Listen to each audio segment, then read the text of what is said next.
Our mission, Helping Parents Heal, is a nonprofit organization dedicated to assisting bereaved parents. Through support and resources offered, we aspire to help individuals become shining light parents, meaning a shift from a state of emotional heaviness to one of hopefulness and greater peace of mind.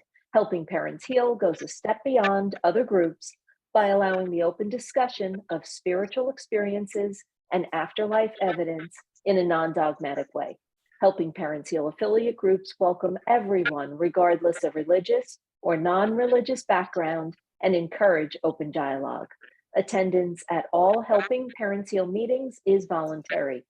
All discussions that take place at affiliate-led meetings are confidential. We hope that participants will learn from and share with each other. Zoom meetings run by leadership are not confidential. These meetings typically feature guest presenters and are posted on YouTube so that affiliate members worldwide can watch and benefit.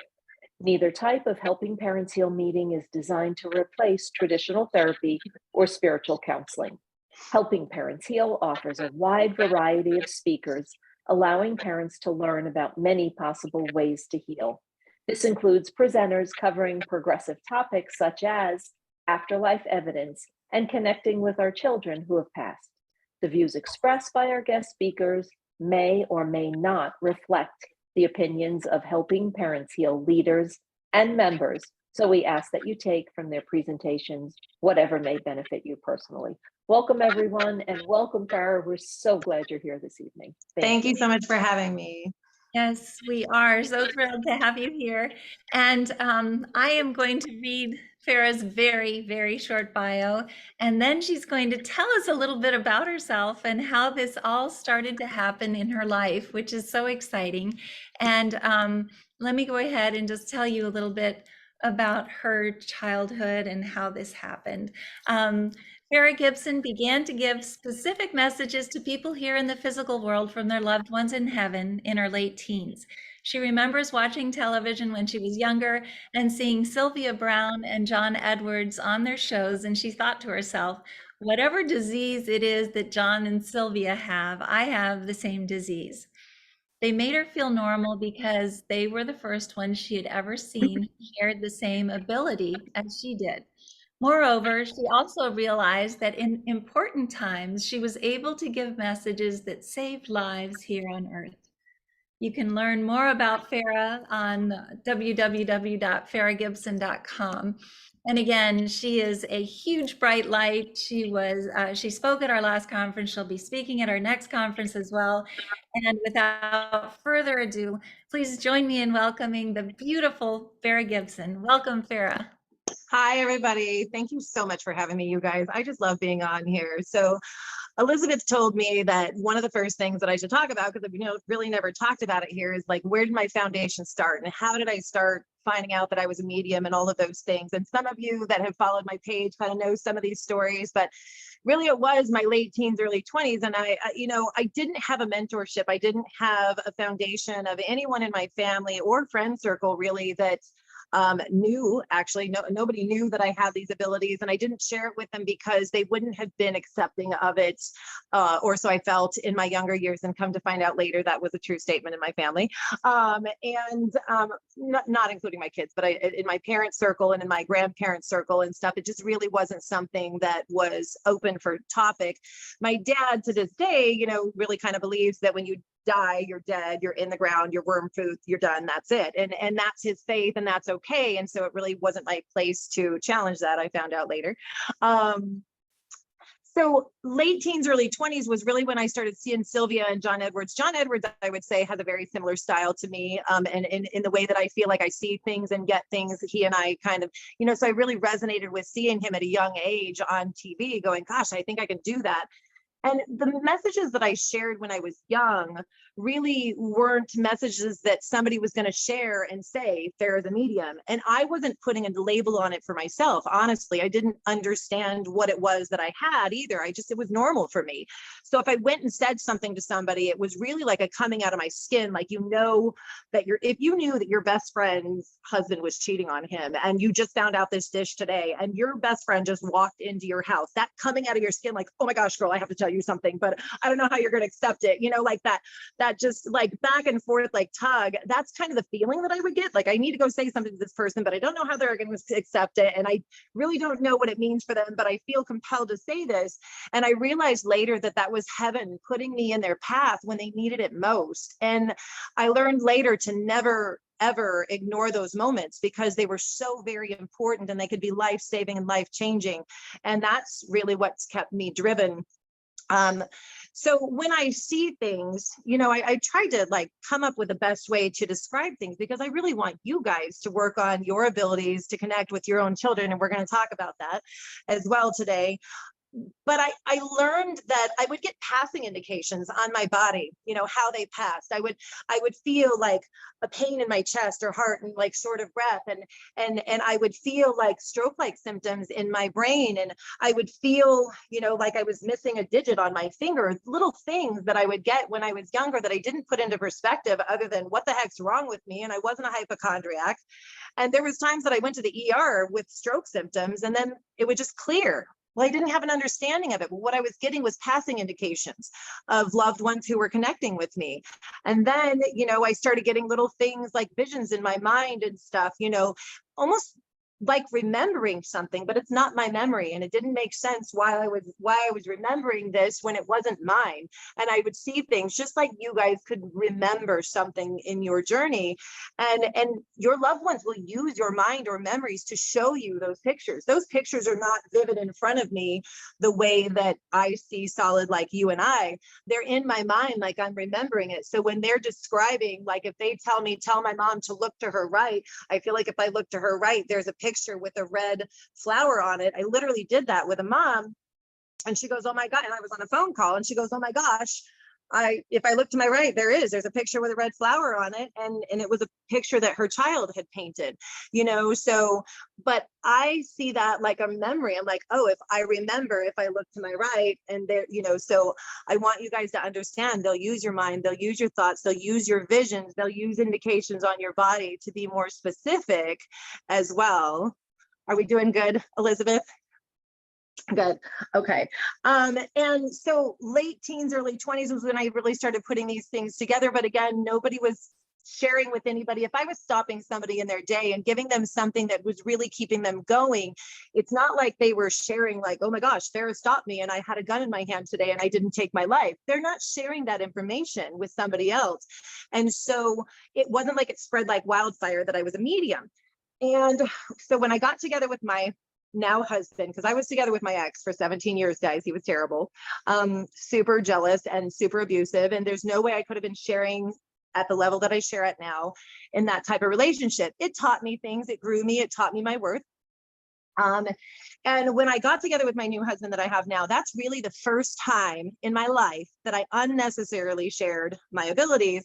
And I've told this story before, but we'll tell it now. I was at the motorcycle shop with my husband and his buddies that were at the bike shop. Kenny, our buddy, he built bikes for a living and he lived at the bike shop. He had an apartment up in the rafters. He'd come down and have a Budweiser with his pit bull every morning and wrench on bikes. That is the perfect life that Kenny led up until his motorcycle accident. And he's now in heaven. But this was one of the foundation points for me sharing unnecessarily. Well, he had this pit bull named Poop, and Poop would stare in the corner at the bike shop and it would freak Kenny out. And so Kenny would go, damn. And you guys, Jim and I had only been dating for a few weeks. It's not like it's a subject that's going to come up in a few weeks of dating when I had never told anybody in my life that I was a medium other than people that I had shared things with. And I'm at the bike shop, which is an honor because it's a guy's space and the guys are hanging out, and Poop's staring in the corner and he's not moving. And Kenny's like, damn, that dog freaks me out. He's always staring in the corner. I don't know what the hell he's looking at, but he's always staring in the corner. And I am not saying anything. And about the third time that my husband, who was then just my boyfriend, brought me back to the shop, again, Poop's staring in the corner, and I'm trying to, make it quick, but Poop's staring in the corner and he's not moving. You could ask Poop if he wanted treats. That dog wouldn't budge. He was staring in the corner, just peeked. And Kenny turned around at me and he goes, what the F is that dog looking at? Locked eyes with me when he said it. Oh yeah. And I was like, for some reason, on this day, I was like, well, I don't know. There's a dog that's got big ears and a long face. It looks like a German Shepherd. And I was like, and the other one's kind of small, looks like a coyote. I don't know what else it would be. Kenny, our buddy, lost all the color in his face. He looks at my then boyfriend, who's now my husband, Jim, and Jim loses all the color in his face, and they're looking at each other. And, Kenny says, "Did you say something to her?" And Jim's like, "What would I say that for?" And so Kenny goes over to his toolbox and he pulls open the bottom drawer and he's rifling through and he pulls out these pictures. And one, he goes, "This is Jake." And it's a purebred German Shepherd picture. And he goes, "And this is Pebbles. She really was a coyote." And he goes, "They're dead. Those are my dogs." He goes, "I pulled Pebbles out of the desert as a pup because she was stranded by herself." And I said, "Well, yeah, but they love you and they watch over you while you build bikes and poop season in the corner." And it was really like, they were like, "Wait, what?" It's really the first time that I unnecessarily shared it. And then it just kind of went from there. After that, it was like heaven was paving my way to put things in my path to make sure that I continued to share this, because even though I had that moment, how do I do this? Right now, I'm doing this with the public and everything else. And it's just been literally, you guys, it's all word of mouth. I've never advertised anything. So it's crazy to me, even as this regular chick. And if you've ever met me or talked to me, I'm pretty regular. And so my husband and I are at a bar. This is how it starts for the public. And then we're going to talk about some other stuff, but we're at a bar, go figure. And we're sitting up at the bar and one of our favorite bartenders at Native New Yorker, she comes up and she says, "I'm really going to miss you guys because I'm leaving." And I said, "Oh, you're going to do forensics or something, aren't you?" And she goes, "Wait, what makes you say that?" She goes, "We've never talked about that, but she goes, I just finished criminal justice." And I was like, "Oh, nothing." And she goes, wait, are you a medium?" Nobody had ever asked me that question before. Nobody. And it really made me look within. And I was like, yeah, I guess I am. My husband was sitting next to me. And then she asked me question number 2 that nobody had asked me before. She goes, "Can you do a reading for me? Please, please, please do it." I have no damn idea. None whatsoever. I have no idea if I can do a reading for her because nobody had ever asked me to do it. It was always me going to you saying things as I wanted to, not you putting me on the spot. So I'm instantly nervous, but I'm like, I don't know, but I had a notebook in my purse and I was like, I'll try. So she goes back to making drinks. Then I wrote a bunch of stuff down and she came back and she goes, "What do you got for me? What do you got?" And I said, I had this list and I was just going to read it quickly because at this point I had never done a reading, you guys. So I'm starting to read this list off, and there was a young female that was like her age group that I had written down, felt like a sister. I felt like she had lost her life at the hand of somebody else, that she had been strangled at the neck. And I felt like she had a little boy of her own in life. And I kept seeing this light colored car, and I had actually written down the car a few times. And this bartender is ugly crying as I'm reading these things off to her. And as she reels it in, she says, "That's my sister. And she did lose her life at the hand of her boyfriend. And she does have a son." And she goes, "When I hadn't been able to get a hold of my sister for 2 days and I went to go check on her," she goes, "I'll never forget that I had walked past that light car that you have written down because that's where he had put her body, was in the trunk. And I didn't know it as I walked by it to go check on her son." In that moment of realizing that I had just brought peace to this sister's life, knowing that her sister's okay. And there was other things, you guys, that I had brought through also in those notes that were good things and happy things, memories that they had shared together. And it really put into perspective that I can do this. And that was such a gift. And then I went home and I posted about it actually on social media. And then everybody wanted to be my friend, and then everybody's friend wanted to be my friend. And then they all wanted me to do readings for them. And I started practicing for free for a couple of years, just making sure that I wasn't going to hinder anyone. I would let them know, look, I can't guarantee anything, I'm just practicing. And I had so many people willing to let me practice, which was a beautiful thing. And I think it was shortly after I literally finally started trying to work on moving away from working, because I was working full time and doing readings at lunch and after work and everything else. And I started doing readings at a yoga studio in downtown Mesa, and on a group level. And it was I think 12 people showed up to the first group reading, and I was nervous as hell. And it was amazing, and just, it was a learning process, such a learning process. So, and then here I am today, and word of mouth is a beautiful thing, and Spirit has done an amazing job, and your kids do an amazing job to just I love connecting with your kids because they're vibrant and mischievous and fun, and I have a good time with them. And but today I want to talk about you guys connecting as well. Do you have any questions or anything first, Elizabeth? I just want to say two things. First of all, Yelena said, as you were reading or talking about the red flower, interesting, there is a picture with a red flower on my right. And then Linda May also said, I just looked to my right and there's a red flower on a picture where of where my son passed away. And so that was pretty cool. There was somebody else, iPhone, I guess is the name of this person, who just got a puppy yesterday and named it Kenny. Passed away. Was named Kendall. I got a puppy for a live auction at her memorial, from a live auction at her memorial tournament on Sunday. Bought the puppy and named it Kenny, her nickname. So oh, that is so cool. So it's not by chance that you would see the flower. You're right. And let me just say, like, I could have brought up any visual validation that I've done over the years, and there's a lot of them. So for me to bring up one that resonates with you and you're seeing the flower to your right, that's not by chance. You guys, I mean, hopefully we'll start learning those things, right? Little by little, as we start the journey of really understanding that our kids are there and that they're still very much around, you know. So this body, I always, you know, I try to explain that this body is a car that our spirit is driving through this world. And as this car goes through this journey, we're only learning and growing by watching through the windows, or, you know, and learning and growing with our soul. And your children have never died. They simply stepped out of the car.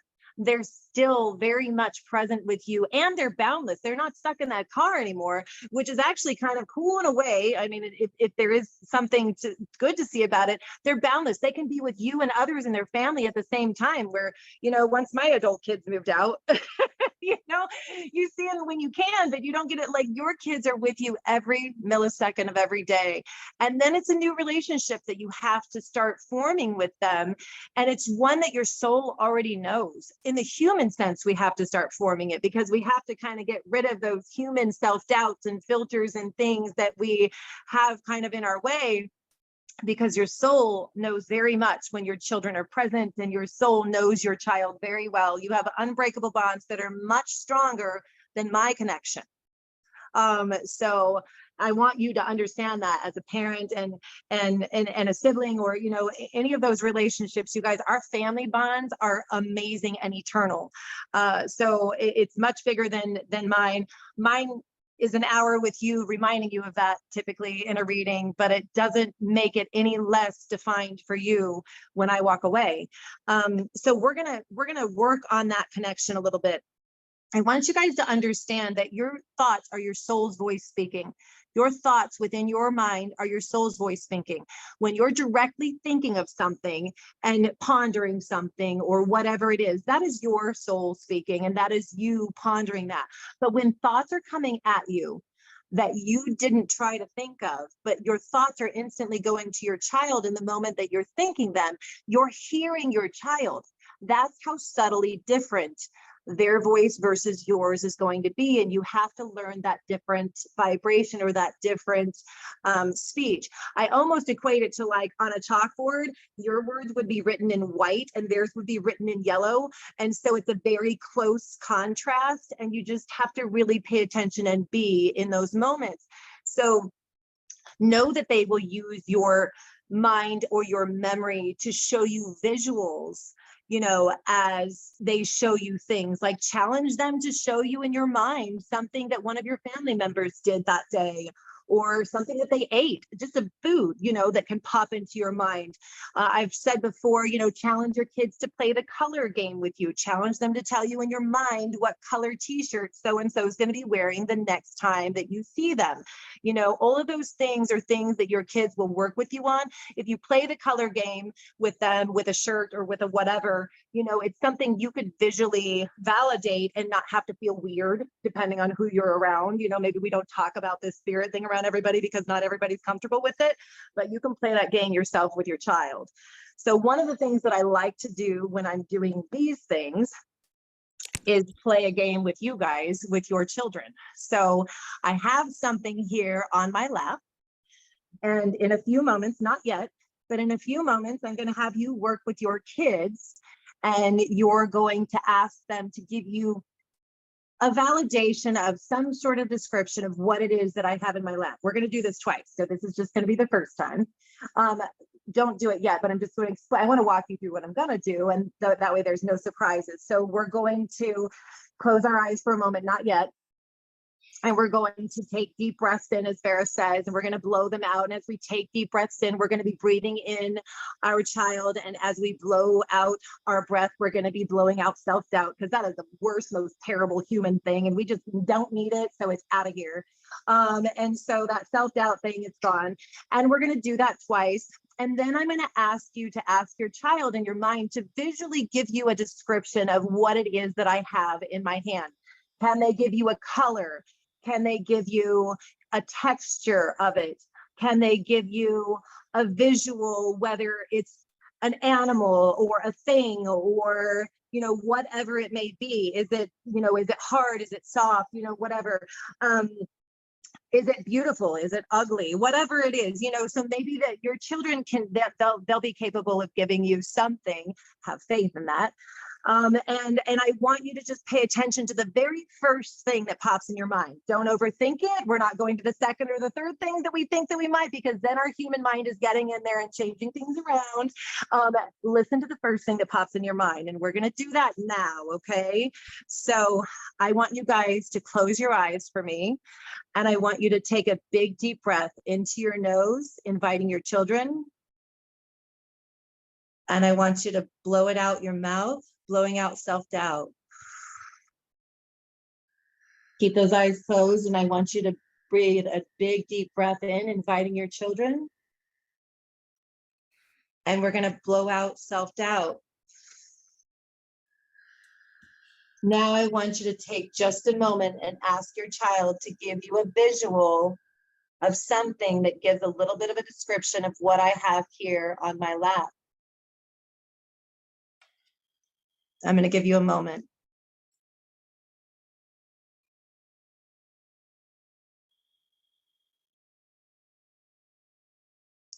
Go ahead and start typing things in as you get them, guys. And I'm going to let Elizabeth work on that side of things, because I don't.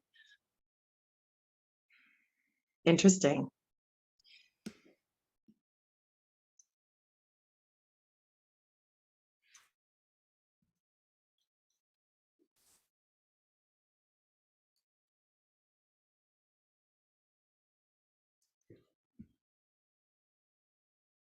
Interesting. I can see some of these things. I like this. I like that I can see it. Keep going, guys. Who's Bunt? Noah's dad? Did it say that? Bunt. That's White Rabbit. I think it's a. Okay. Mm-hmm.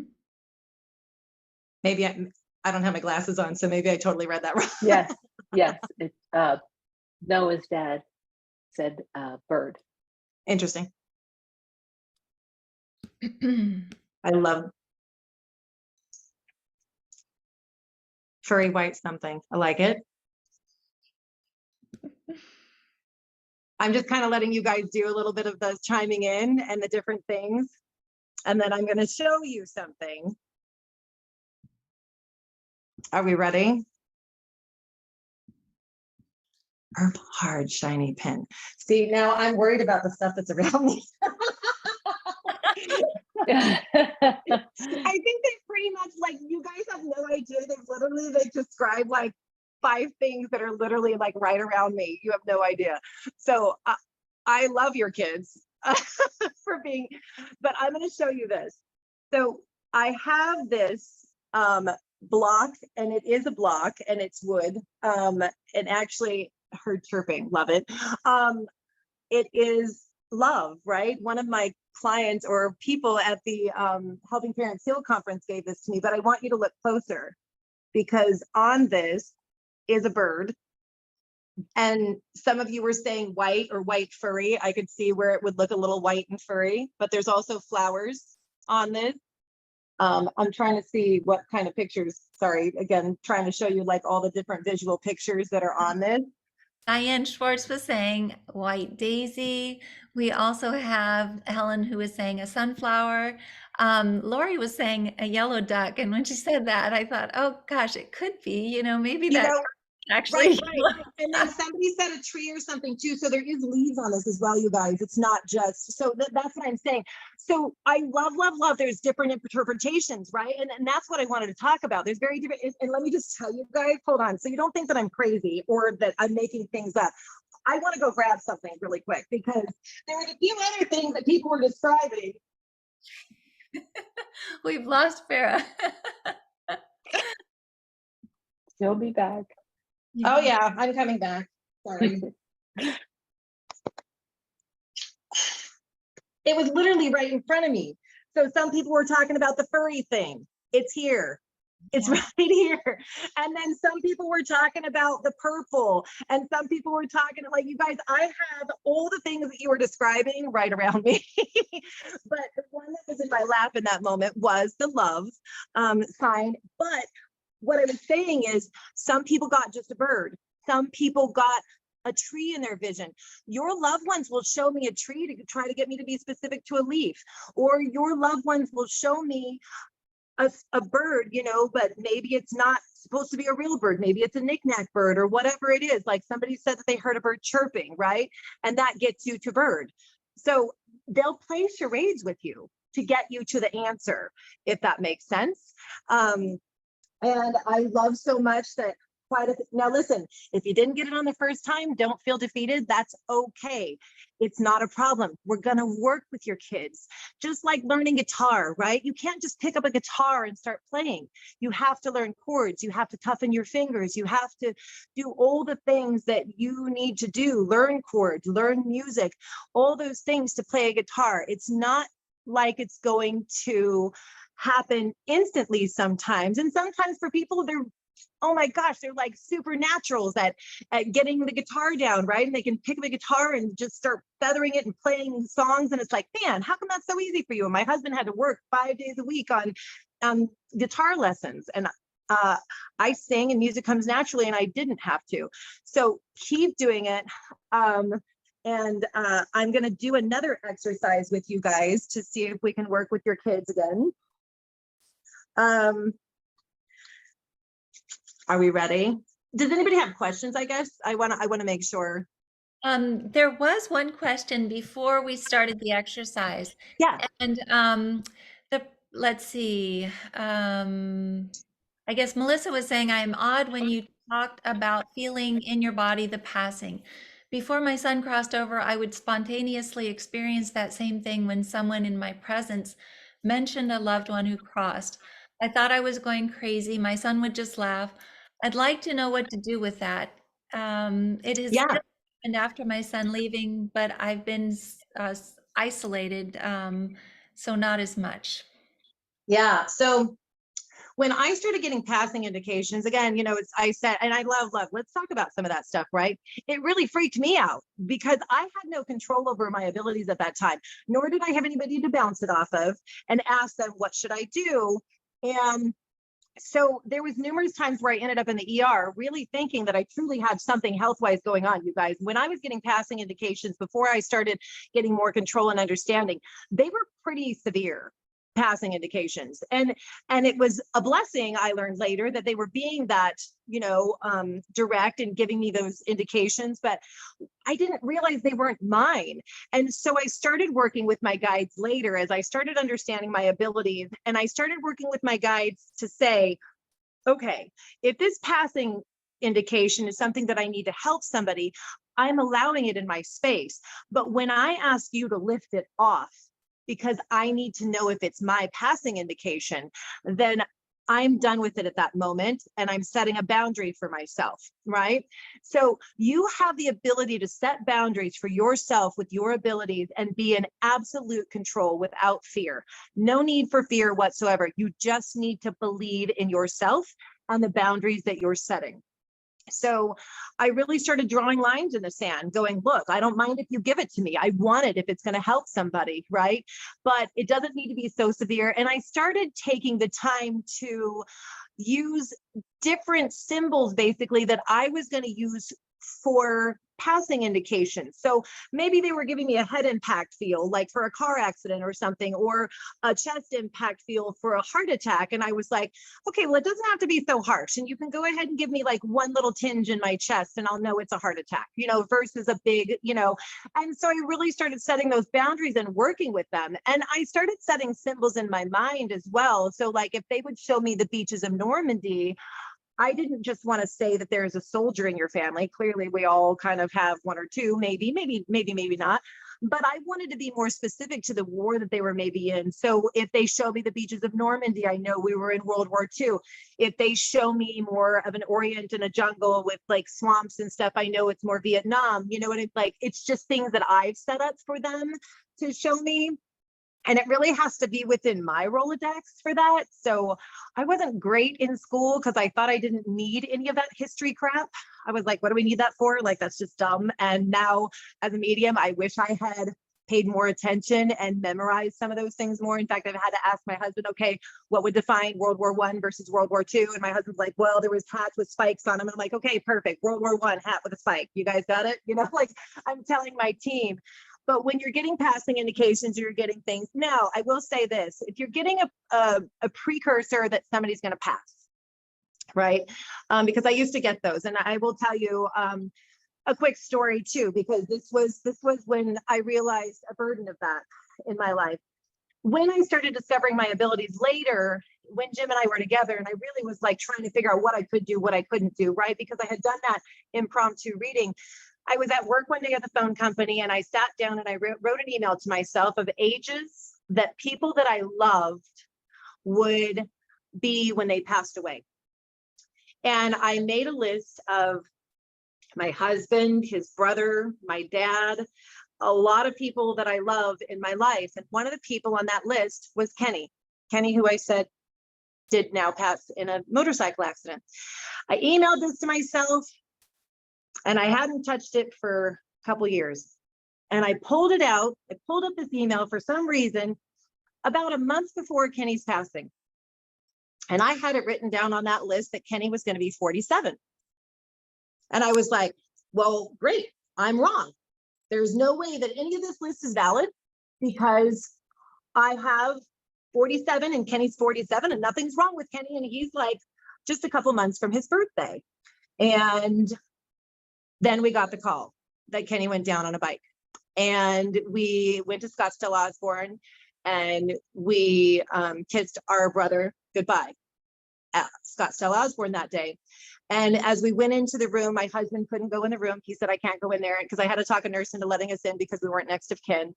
And it didn't mean that my husband loved him any less because he didn't walk in that room that day. He just didn't want to go in and see Kenny that way.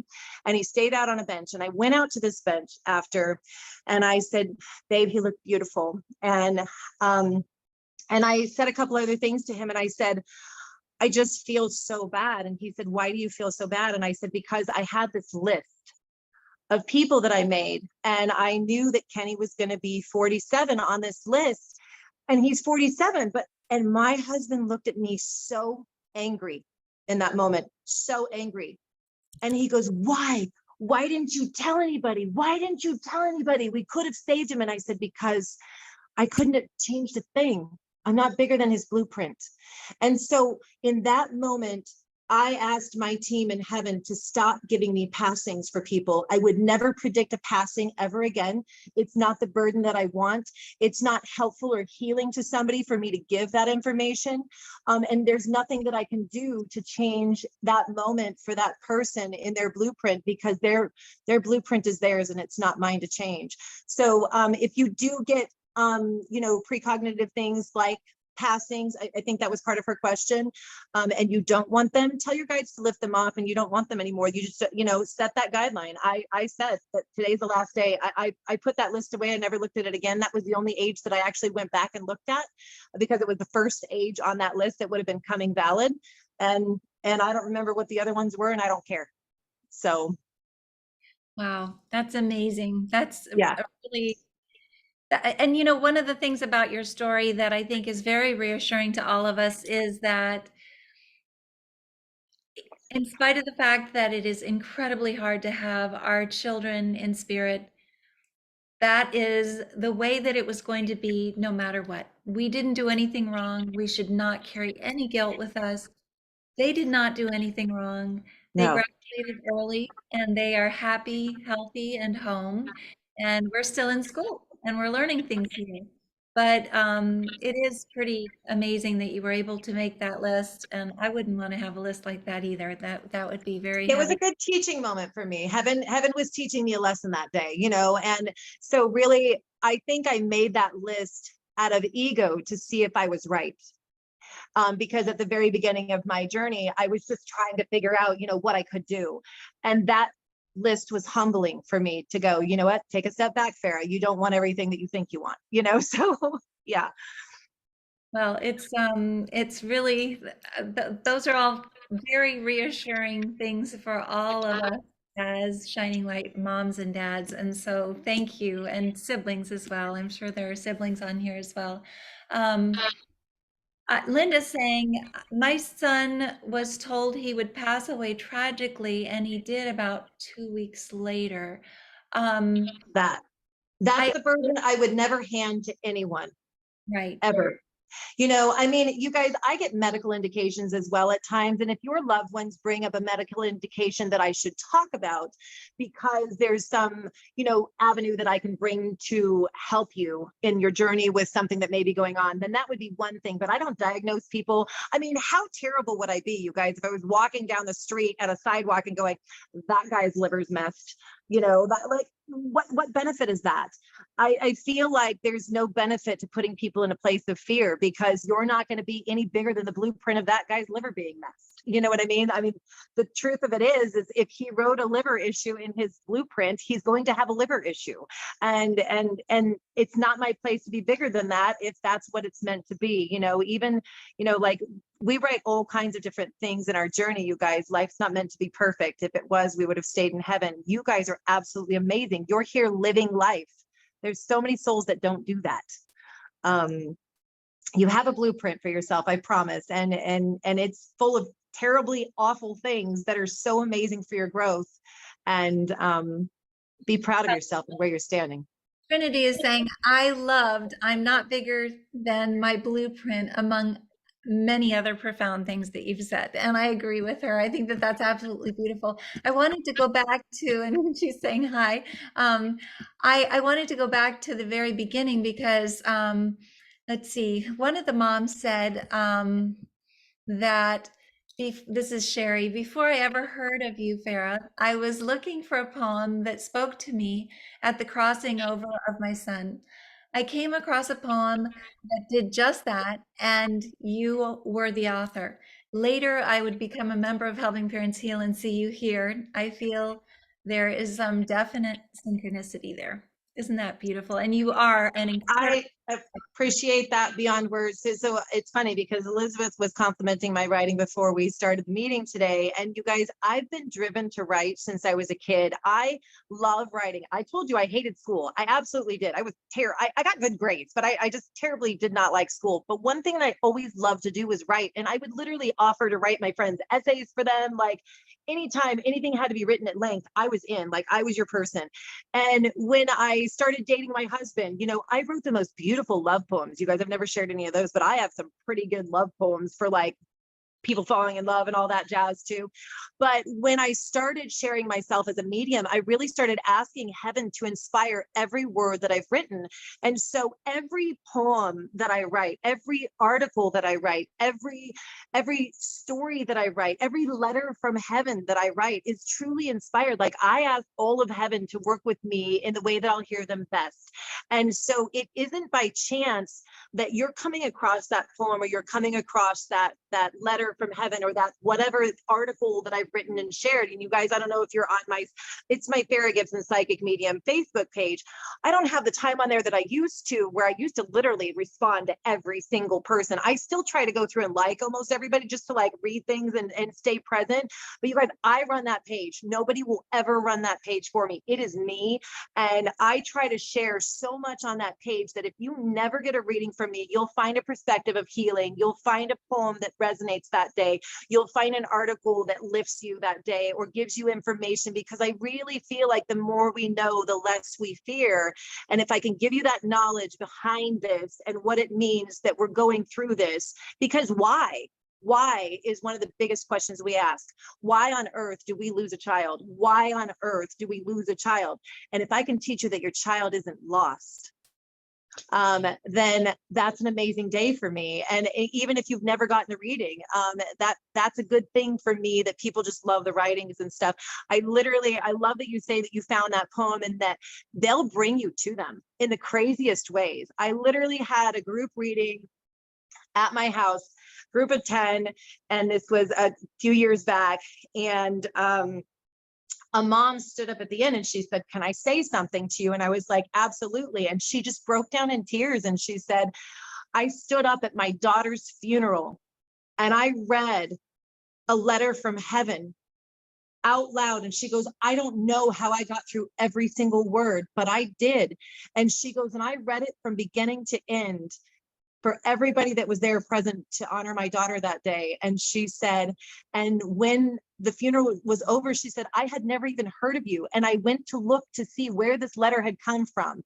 And she goes, "And it was you. And now I'm sitting in your dining room." And I had connected her with her daughter. And I was like bawling my eyes out. I'm like, "You're kidding me." Like, that was just such an honor. Yeah. So yeah, if you guys like my writing, I appreciate that. But honestly, thank your kids for it. Thank them for bringing you to it when you needed it most. And I also just want to say that you have books that are available on Amazon that are beautiful. I And do. I truly believe that the writing that you get is gentle. And so, I mean, obviously it's also through you, but it's something that's coming from a higher source. It's really beautiful. So if you haven't, everybody's saying, love, love, love your writing. I have all your The books. third book, Yeah. you guys, the third book that I wrote, no. So the first one really is like at the beginning of your journey, like really to put heaven in perspective and like why we live a life and what we live a life for. But my third book is a teaching book. If you don't have that book, it's the one that I would suggest the most for all of you parents looking to connect with your kids. It's called Heaven's Voice is Within Your Soul. And it's got a picture of my hands and butterflies on the cover. And that one is really like a step-by-step teaching, and take your time with it. Don't rush through it. Go back and read it 2 times and 3 times if you've already read it once, because you have to, just like I said, just like learning a guitar, right? It takes time and it takes practice and it takes really that faith that you're able to do this. And we're breaking down walls of, self-doubt while we're starting this journey. So even for those of you who weren't able to get something that was right on with, me challenging you to connect with your kids just a moment ago, some of you were like, holy crap, right? Like, the dad that put the bird on there, I saw that pop up and I was like, go dad, like, so, because it's not often that the guys are doing it too. I love that. Yeah, you guys have unbreakable bonds with your kids. But again, like some of the things that I was seeing popping up, like I could probably go grab the rest of them off my table that's right in front of me. Some of your kids were calling out things that were right in front of me. And the notebooks, like somebody was saying notebooks too. And I'm like, oh my gosh, I literally have a stack of notebooks to my right. So, like literally. So all those things that your kids were saying, are literally probably around me. You're doing great. Keep it up. Well, let's try another one. Can you do another one for us? Yeah, we're going to do another one. So I have something. I wonder if I should give a hint with this, just to kind of give a direction to go in, or should I just let the kids go rogue? No, I think that this one's easier. Don't you? Okay. Irene, so we're going to do the same thing. I already kind of told you guys what we're going to do. So we're going to do the same thing of breathing in and breathing out. I want you to invite your kids really to work with you and give you great visuals on this one, right? And we're going to do that now. So close your eyes, drop your shoulders a little bit, guys, and then take a deep breath in your nose, inviting your child to work with you. And we're going to blow out that self-doubt. And then I want you to invite your child to work with you with a big, deep breath in and blow out that self-doubt. I want you to ask your child if they can give you a visual of what it is that I have in my hands and on my lap. And you're not going to get it wrong. Let your self-doubt go and just pay attention to that first thing that pops into your head and start typing it. No holds barred. It doesn't matter what it is or how silly it sounds or what it might be. And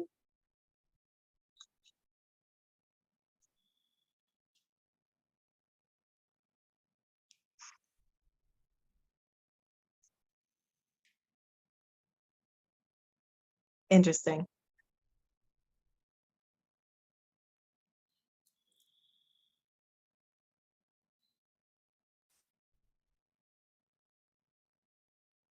I love it. Keep going, guys. Alien figure.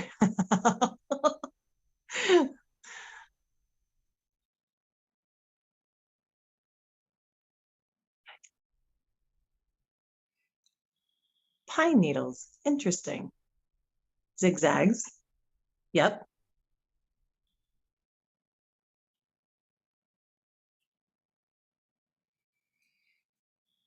So should I show them? Well, I think that we should go back to Gail, Gail Lynn, who says picture of the sea ocean. That's probably the closest, and see if somebody can pick up from there. And yeah. So work with your kids right now, guys. So there's a couple things that people have said that I've seen on there as well. Interesting.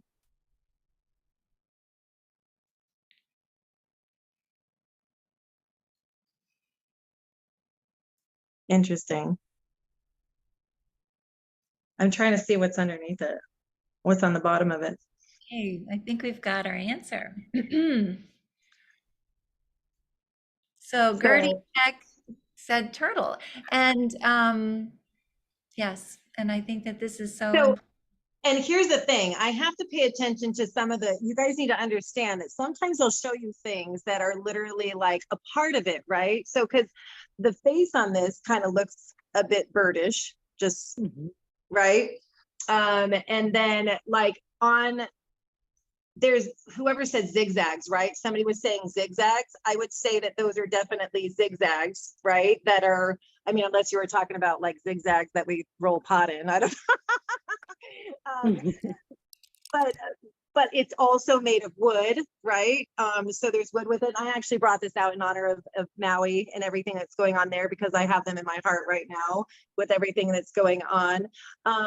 I don't know if it does have Gibson carved into the bottom of it and a year of 2017 and Maui as well. But I'm just trying to show you guys the little different shapes on it in case something that is on the turtle would be something that you did see in your mind. And then again, like I literally had people that were talking about things that were to my left and right.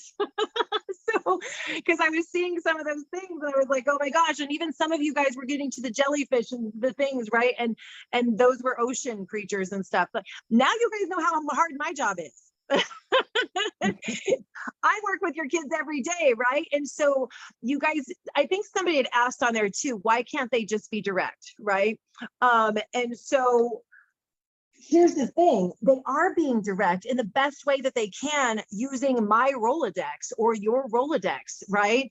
And it comes over in thoughts and it's a learning process of communication with them. Just like we learn English in life or Spanish or, you know, German or whatever it is, it's a new language that you're going to learn to speak. It's not just an instant knowing. You guys, this has taken me my entire life to learn and develop and understand, even though I've had it my whole life. So you're working on communication with your children. I didn't see anything. Somebody said they didn't see it. Listen, it's okay if you didn't get anything. That's okay. Don't stress on it if you didn't get anything. It's just, it didn't come across in time for us to say. Sometimes there's a delay. Like if somebody asks me something I had a mom one time, just to give examples of like how things happen for me, right?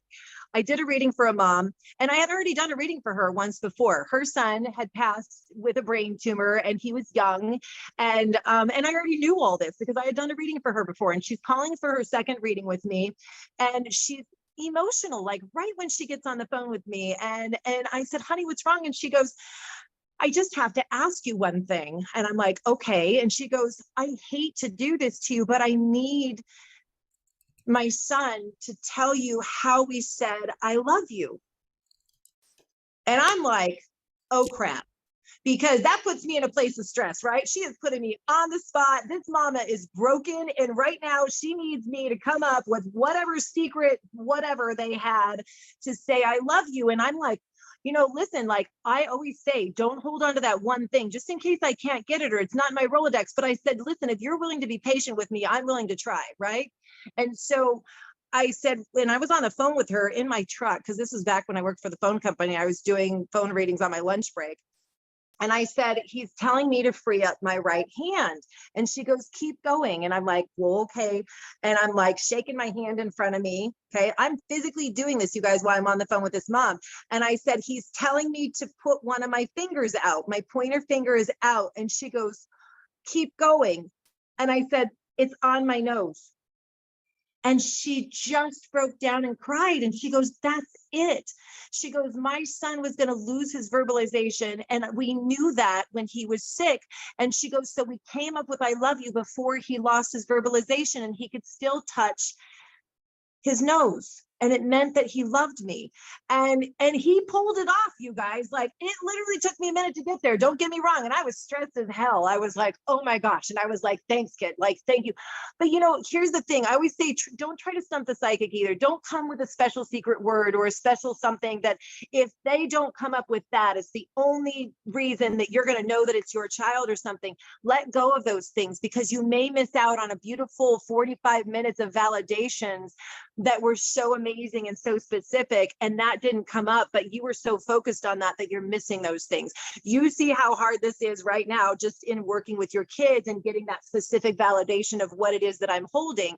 They'll work with you, they'll keep doing it, but just know that it's not always perfect and it may not always be what you think. Like validations may not always be what you think they're going to be, but they'll be amazing. Do you have questions? Sorry. I'm just rambling. I just want to say that Melissa is saying that she so wanted a reading with you, but her son just came through so huge, still in shock, 2017 Sea Turtle, Maui. I wanted to see if maybe you could give us some words of wisdom about Lahaina and about Maui. Is there anything that you that's come to you that maybe makes it a little easier for all of us? So it's such a tragedy, but you guys, like, even when 9/11 happened, we saw the amazing amount of love that was created to support and love those moments. And I would say it's such a tragedy that this happened in Lahaina, and I can't give the reasoning behind it, right?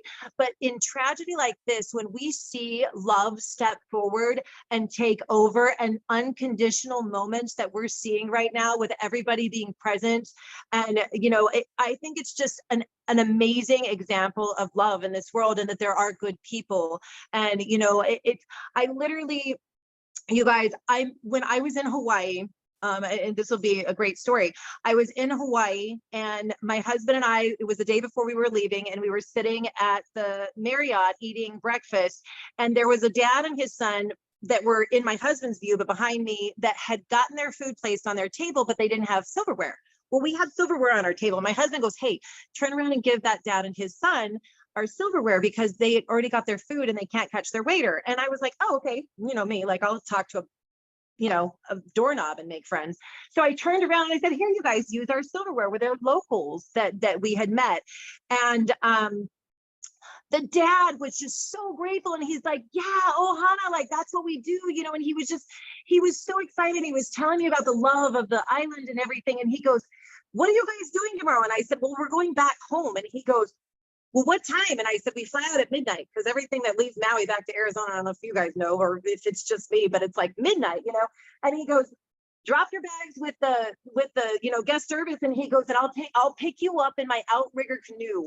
with my family, and we'll take you and your husband out on the water, and I will teach you the spirituality and the love of this. And I was like, shut up. And I'm like, can we pay you? And he goes, no, no, no, you gave us silverware today. Like, and so my husband and I wake up the next morning, we go out to the beach thinking, there's no way this guy is going to show up, right? He's going to be coming in and out. He tells us he's going to be coming in a big outrigger canoe, and he's going to be picking us up.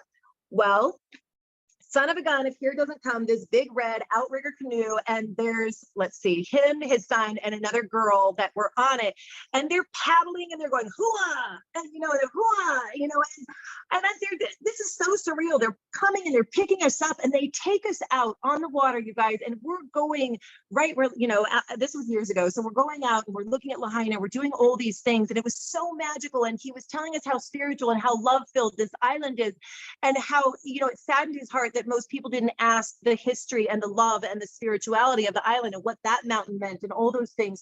And it was so beautiful to learn. Well, we stopped and we get out in the water and we're just hanging out for a minute. And I looked at him and I said, you have a child in heaven. And he looked at me and I said, you have a baby in heaven. I said, did the baby have a twist in his heart? And he goes, how do you know this? And I said, you think that I didn't give you silverware by chance? I said, obviously your son made sure that you had no silverware yesterday, and that I gave it to you, and that you picked me and my husband up on this beach and took us out and showed us the most beautiful day. And he was showing me that his brother had a tattoo for him and all these different things. And the brother, now this was years ago, because the brother was a young man standing in front of me, and he's crying and he's like, I have my brother, tattooed on me. And it was so cool to have this moment with them. But heaven brought that moment together. That is the love of Maui that I know and that I met. And so if we can help, whether it's prayers or donations or whatever it is, I don't get a kickback for that. But yeah, I think that Maui is important to my heart and everybody's right now. So it's just a magical place for all of us. And I hope that they recover and that it's as beautiful as they want it to be, because I think that island is important to them. So that's a beautiful story. Oh my gosh, Yeah. I've never heard that story before. And Yeah. it's such a wonderful thing to think that you were able to help this gentleman who took you out on this outrigger canoe. And Yeah, I have pictures. I want to Yeah. see them. We Yeah. all do. I think you're going to have to post them. But anyway, this has absolutely been wonderful. And we are so appreciative of everything that you do for helping parents heal. And again, I want everyone to know that if you're in the Phoenix area, you can join us, because Farah's going to be in person at Unity, and it's going to be amazing. So we're very excited about that. Third Sunday in November, and it's going to be from 1 to 3 in the afternoon, and she'll be doing validations at Unity. I'll be doing readings there, guys. It's going to be awesome. I don't know what it'll And be. she'll but be back for the conference next year. We'll Yeah. be back at the Can conference. we finally, can I say that now? Can I say that? Like, Yes. Well, yeah, we're kind of waiting to tell you everybody. guys are the but first ones yes. to find out. Oh my gosh. Yay. Okay. We're really excited about it. We just can't wait. And so anyway, as I say, thank you so much for joining us. There are so many people thanking you in the chat. Yeah. Too. Yeah, beautiful. I love it. I get to see these little things. I'm like reading them pop up. Like, I love it so much. Yes. Yeah. And I saw that my Aruba girl is on here too. Like, that Aruba mama has my heart. I should have told that story too, but we'll tell that another time. Oh my gosh. I was crying on a beach in Aruba with that mama. Heaven brought us together just weeks after her child passed. And it was the most amazing moment as well. And she was just on there. It started over a purse. So we'll tell that story again. Wonderful. Well, thank you so much for having me. We always ask everyone to unmute and say thank you and good evening. Yeah, do it. Yes, thank you, Thank you, Farah. Farah. Thank you so much, Farah. Farah. so much, Farah. Thank you, Farah. Thank you. You Good night, love, everybody. Bye, Oh, I Farah. love it. Thank you.